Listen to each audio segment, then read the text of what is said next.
The Enfield Poltergeist. In 1977, a house in the North London suburb of Enfield was the scene of violent disturbances of apparently paranormal origin. The occurrences were similar to those reported in other cases of the poltergeist type, knock-ins and other noises with no apparent cause. Doors opening and closing by themselves, furniture overturned, small objects hurled across rooms, picture frames ripped from walls, small fires that started and went out by themselves, and such like. The events continued for just over a year, and in many cases were witnessed by neighbours, investigators, technicians, press reporters, broadcasters, police officers, and others. In its latter stages, the case was notable for the emergence of abusive and often obscene speech from the mouth of a 12-year-old girl. Tape recordings were made of the voice, which was gruff and masculine, apparently that of an old man. Maurice Grosse, a successful inventor, initiated an investigation soon after the start of the events on behalf of the Society of the Psychical Research. Grosse was soon joined by author and paranormal investigator Guy Lyon Playfair, whose 1980 book, This House is Haunted, an investigation of the Enfield Poltergeist, is the main source of information about the events. Detailed and broadly accurate reports published over a period of time by the Daily Mirror led to widespread attention by other newspapers, radio and television. The house is 284 Green Street, a 3-bedroom council-owned semi-detached house dating from the 1920s. At this time it was occupied by a family consisting of a 47-year-old divorcee, Peggy Hodgson, and her 4 children, Margaret 13, Janet 12, John 11, and Billy 7. All except Janet are referred to in This House is Haunted by pseudonyms, respectively, Peggy Harper, Rose, Pete, and Jimmy. Peggy Hodgson was considered by those who knew her to be a pleasant and a conscientious person, overcoming financial insecurity to do her best for her children.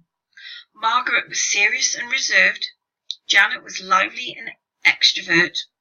John was only at home during the school holidays and some weekends since he boarded at a special school. Billy suffered from a severe speech defect, but in other respects was a typical little boy. Mrs. Hodgson's brother, John Burkham, a hospital worker, lived nearby at 272 Green Street, with his wife Sylvia and 2 children, Paul and Denise. The 2 families appeared to be close, and John was supportive toward the Hodgsons.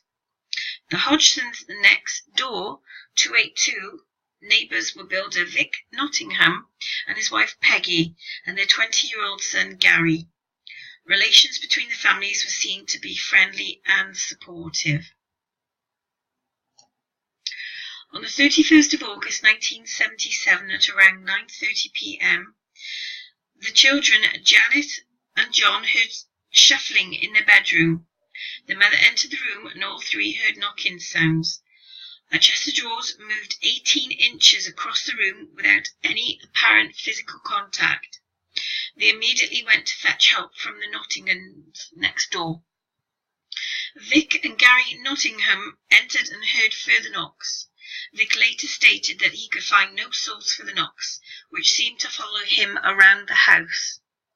At this point, Peggy Nottingham called the police. WPC Heaps and PC Hyams arrived at about 1 a.m. Heaps witnessed a chair move 3 to 4 feet across the living room floor without any physical contact. There were further knock-ins. Over the next few days, marbles and toy Lego building blocks appeared to fly around the house of their own violation.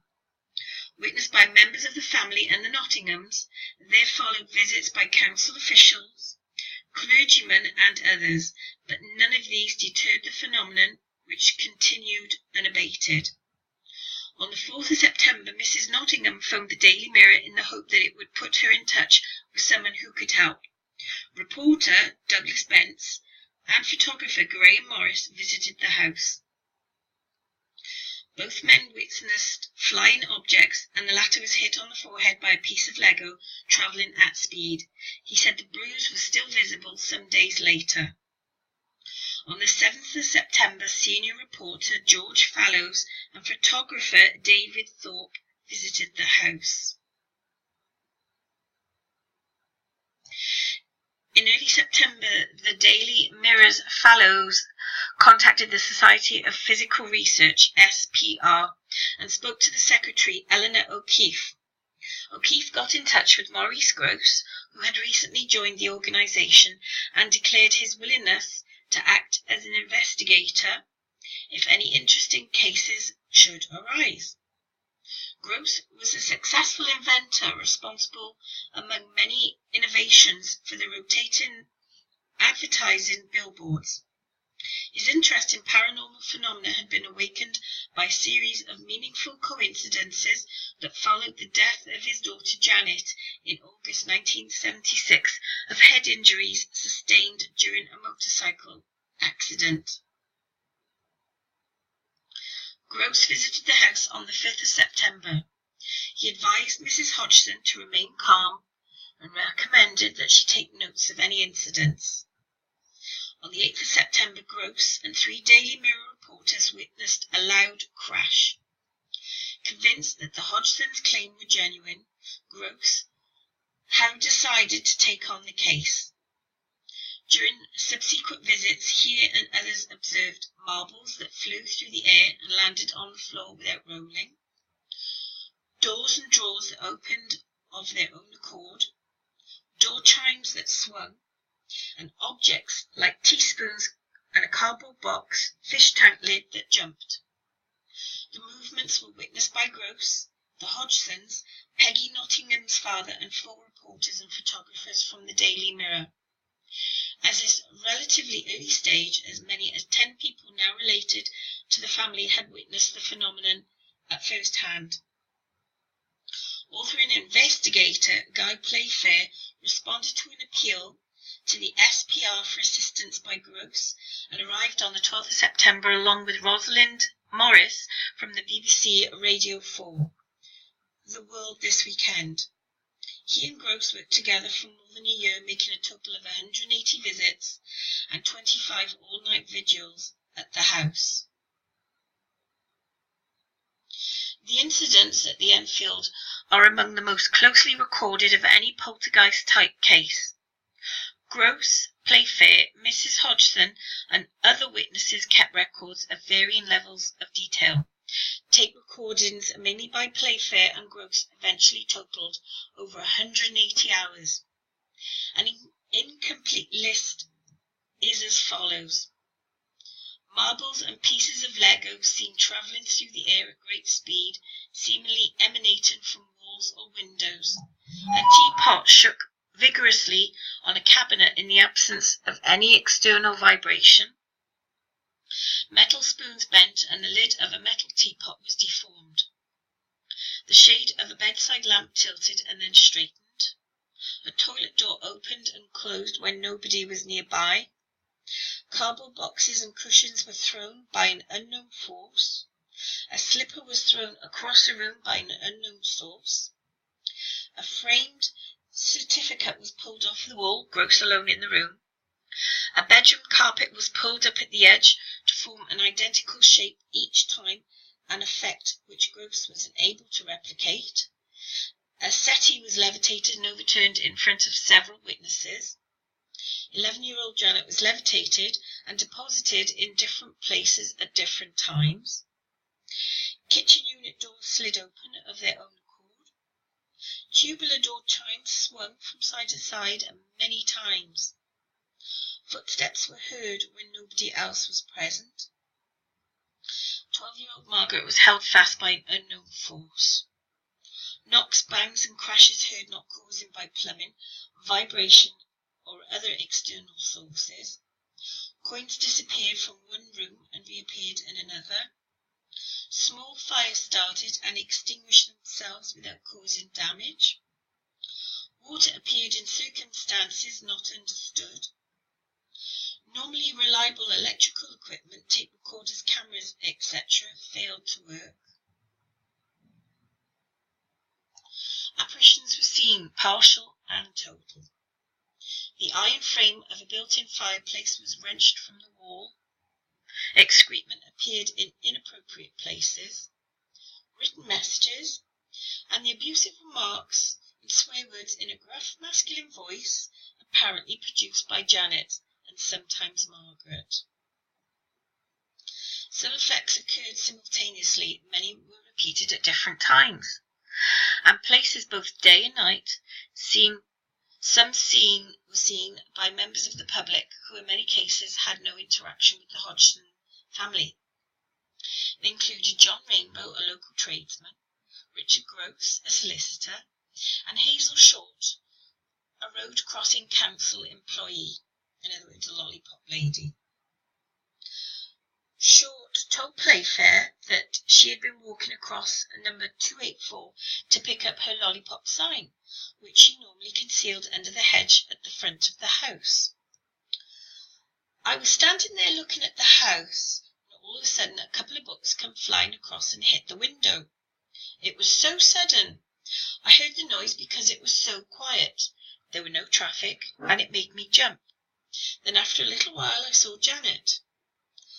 I don't know if there was a bed underneath that window, but she was going up and down boldly as though someone was just tossing her up and down boldly in a horizontal position, like as if someone had got hold of her legs and back and was throwing her up and down. I definitely saw her come up about window height, and I thought she was bouncing. She'd bounce from her feet, and then she'd be able to get enough power to bounce off again, to come up that high. My friend could see her as well. We both could see her. WPC Caroline Heeks testified to the investigators as follows. On Thursday, the 1st of September 1977, at approximately 1 a.m., I was on duty in my capacity as a policewoman when I received a radio message to 284 Wood, St. Enfield. I went to this address where I found a number of people standing in the living room.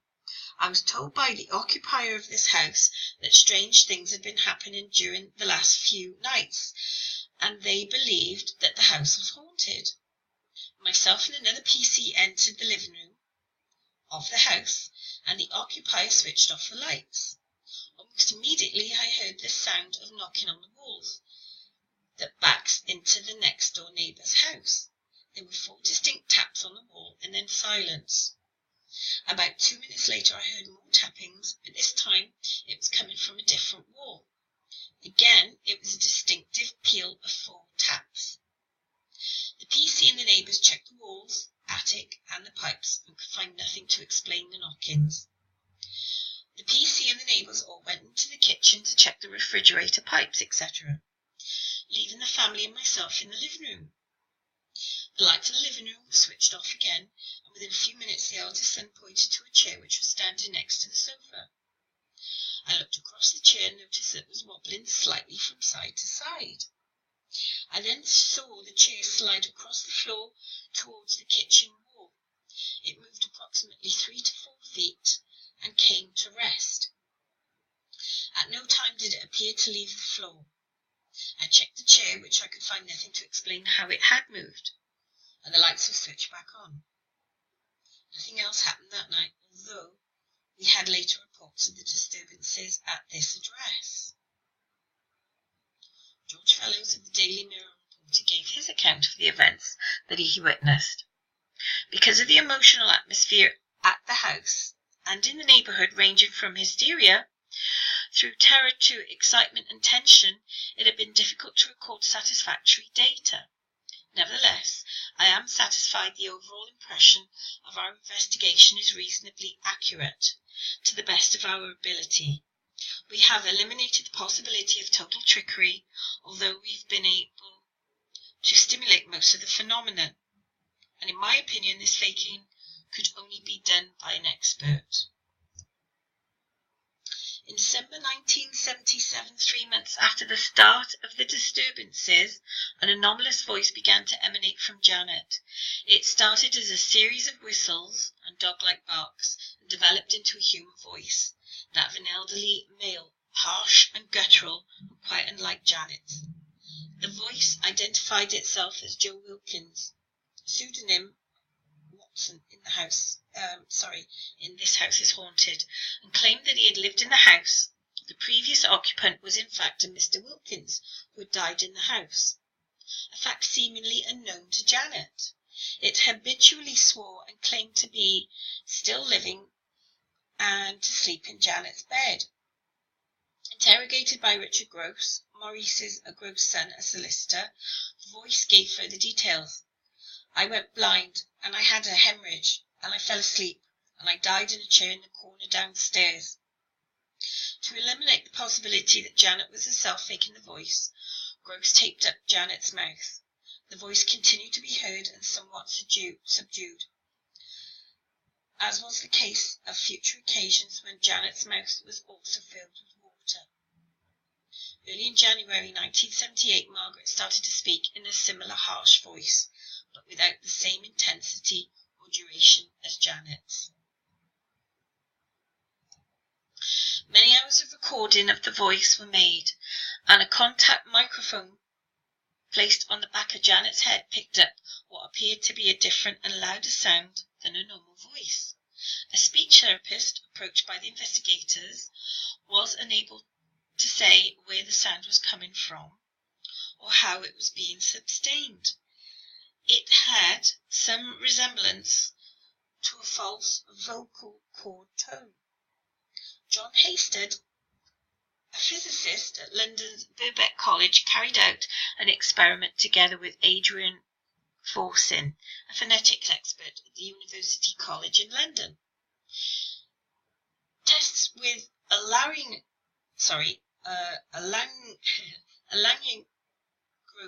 indicated an effect known as plica ventricularis, where muscle tension in the throat can produce sounds independent of the vocal cords. However, there are no side effects in this condition. Around 6 weeks of hoarseness, a sore throat, neither of which were exhibited by Janet.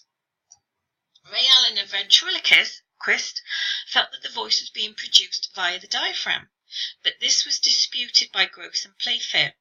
Gross was so convinced of the paranormal origin of the effect that he offered £500, later £1,000, to a nominated charity if any child could replicate the voice under the terms he specified. Nobody took up his offer. He was further encouraged in his conviction that the voice had an unknown source when reading of similar historical cases from people suffering possession, for example. At the moment when the countenance alters, a more and less changed voice issues from the mouth of the person in the fit. The top register of the voice is displaced, and a feminine voice is transformed into a bass one. There have been more recent reports of a similar phenomenon. In 2012, Professor Richard E. Gallagher of New York Medical College reported that a woman known as Julia would enter into a trance and utter obscenities in voices completely different from her own. In 2014, police in Indiana in the US investigated a case where the children of Leota Amons displayed what she took to be signs of demonic possession, such as speaking in unnaturally deep voices. Varying other methods of investigations were undertaken by a number of people between August 1977 and October 1978. In May 1978, the SPR commissioned a committee to investigate the investigation, consisting of Mary Rose Barrington, Hugh Pincott, Peter Halson, and John Stiles. They carefully interviewed many of the witnesses, considered much of the testimony to be clear and convincing. They also sought expertise from Charles Moses of the Southern California Society for Physical Research, an experienced investigator. The committee concluded that there was no good evidence for paranormal phenomena described by credible informants, though judgment was reserved on incidents that could not have been clearly observed or where witnesses were found to be not entirely convincing. They were wary of attributing a paranormal origin to Janet's other voice.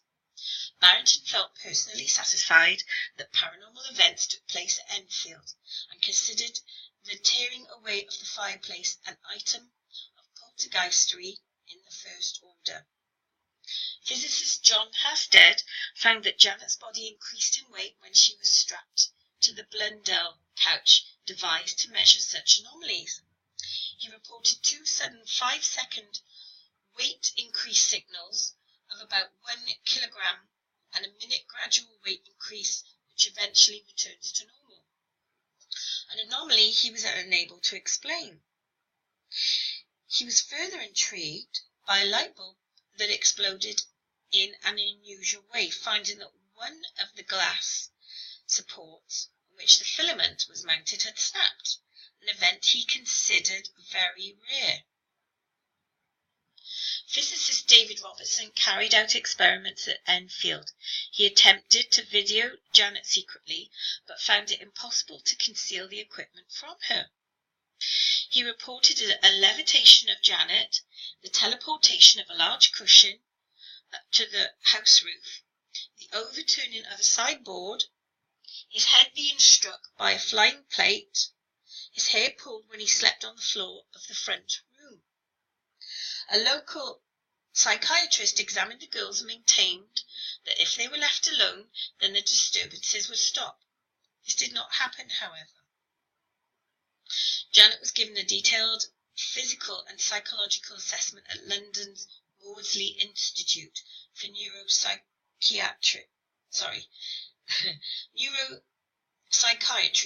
by Dr. Peter Fenwick. No abnormality was discovered, such as damage to the brain or evidence of epilepsy. Hypnosis similarly failed to uncover any evidence of psychological frailty.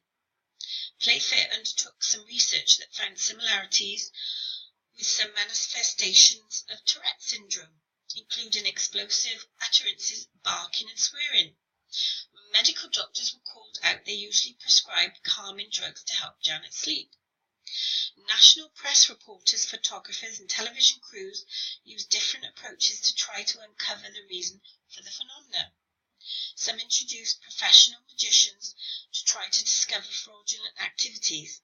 Others brought spirit mediums to make contact with the haunting entity.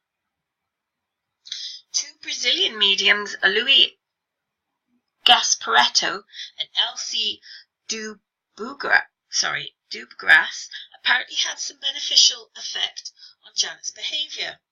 A somewhat theatrical appearance by another medium, Jerry Sherrick, also resulted in a relative calm for a short while.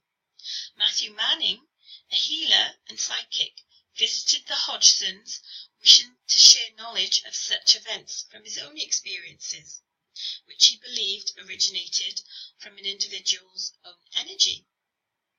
Manning said he experienced headaches of a similar nature to Peggy Hodgson's at times when phenomena was about to take place. Donno Glemeling, a Dutch healer and a clairvoyant, visited in October 1978, finding connections between the incidents and the death of Gross's daughter. Gross and Playfair conceded that Margaret and Janet had sometimes tried to trick them, but instead these occasions were very few, and they were quickly discovered that the girls had then admitted their own deceit. Indeed, they held that it would not have been normal if the children had not tried to copy what they were seeing happen all around them. Janet later admitted that they had cheated about 2% of the time. The family and direct neighbours believed the phenomena to be real. Those who knew Peggy Hodgson had no doubts about the paranormal integrity. However, some potentially incredible witnesses disputed the veracity of the phenomena, often after just a few visits and in some cases without having visited at all. Media coverage was typically trivial and and sensationalist, with headlines such as Terror for the Family and Spook Riddle. Ghost hunters clash over mystery of spoof kids. And Phantom Fred is a force to fear, accompanied by a ghostly image of Playfair.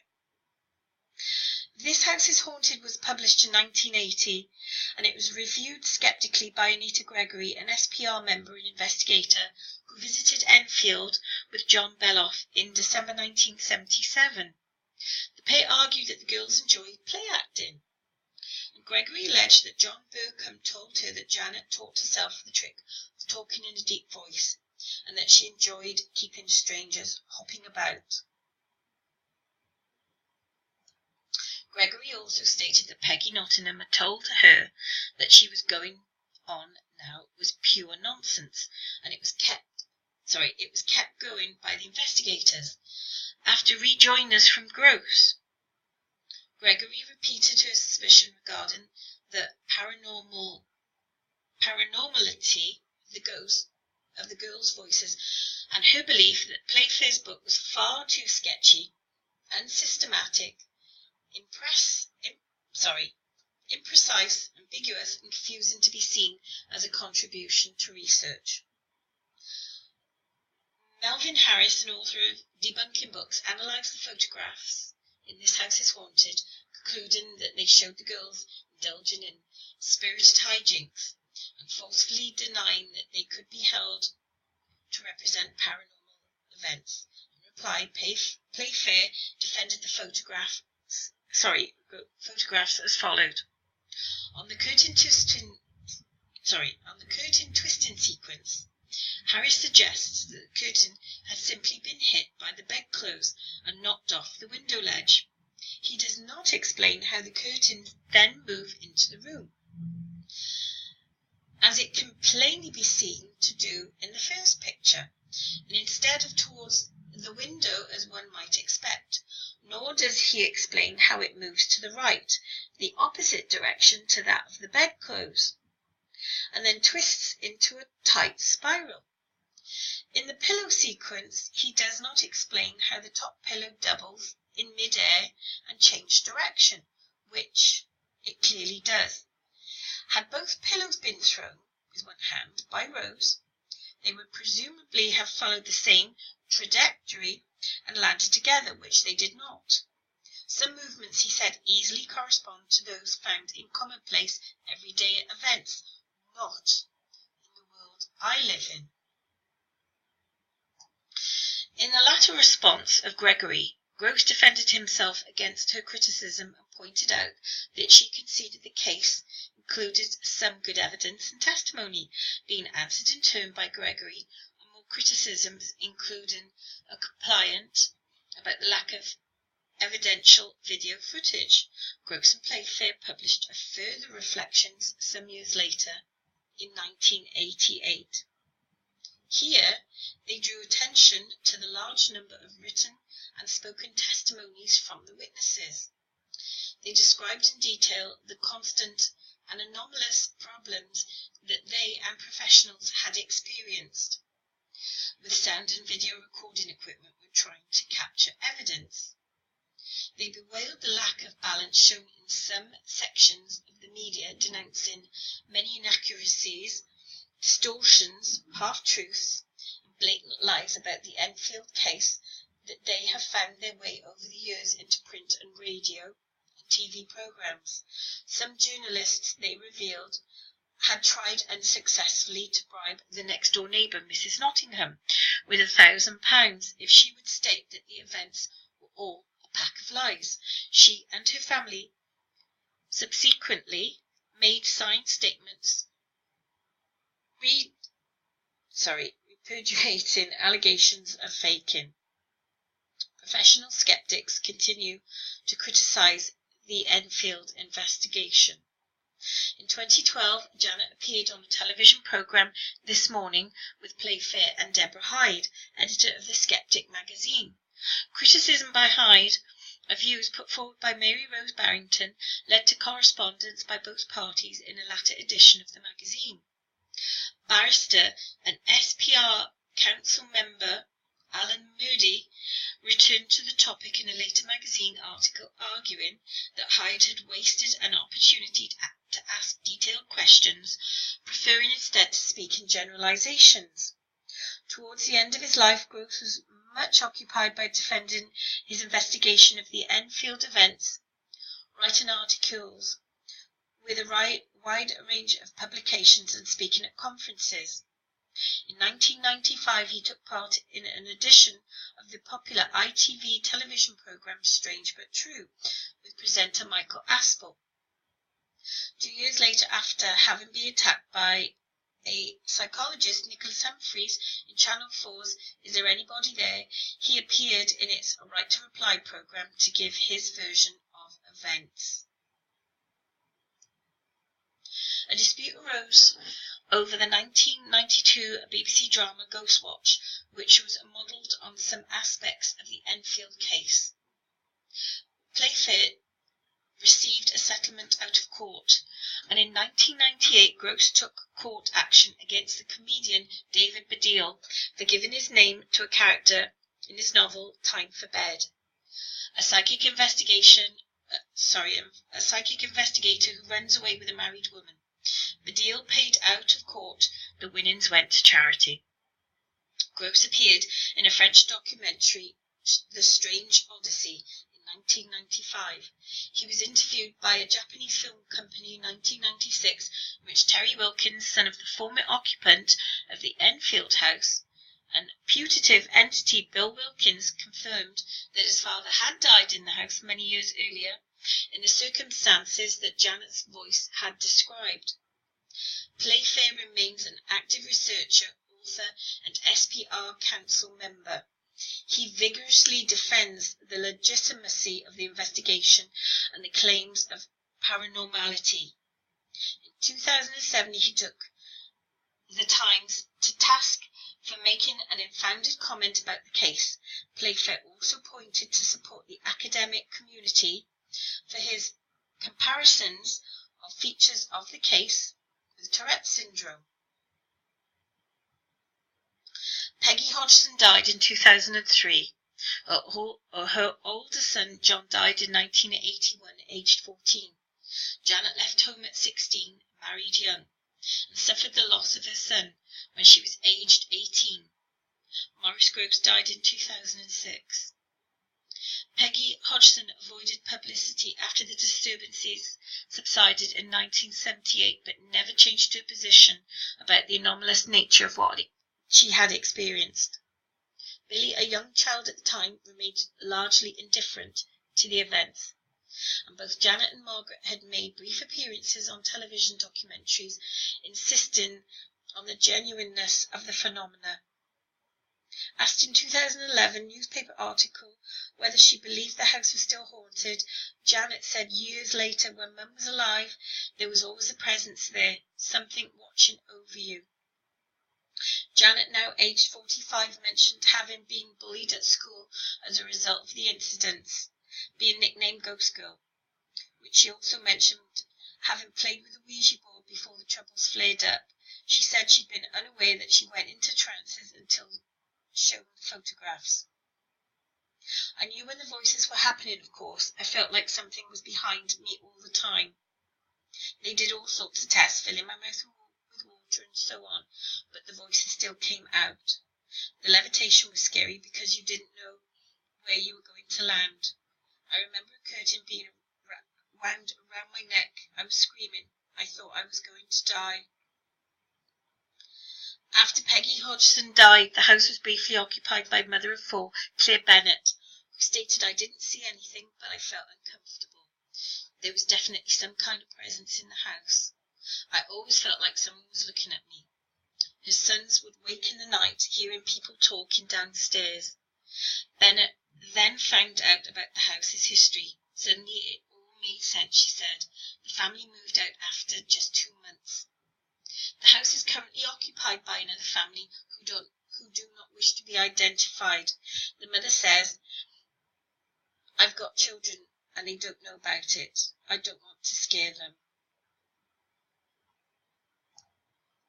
Steven Spielberg's Poltergeist was based on a documented haunting Haunting in England, presumably Enfield, according to the film's scriptwriter Dan Aykroyd. A three-part dramatisation of the events was broadcast in May 2015 by Sky Living under the title The Enfield Haunting, featuring Timothy Spall as Maurice Grosse and Matthew McFadden as Guy Playfair. Playfair was consulted by the programme makers, but commented later that the result bore little relation to the actual events, with almost none of the phenomena shown having anything to do with the real ones. The programme contained notable inaccuracies, such as the use of CCTV not available at the time, and omitted key features such as Janet's alleged levitation.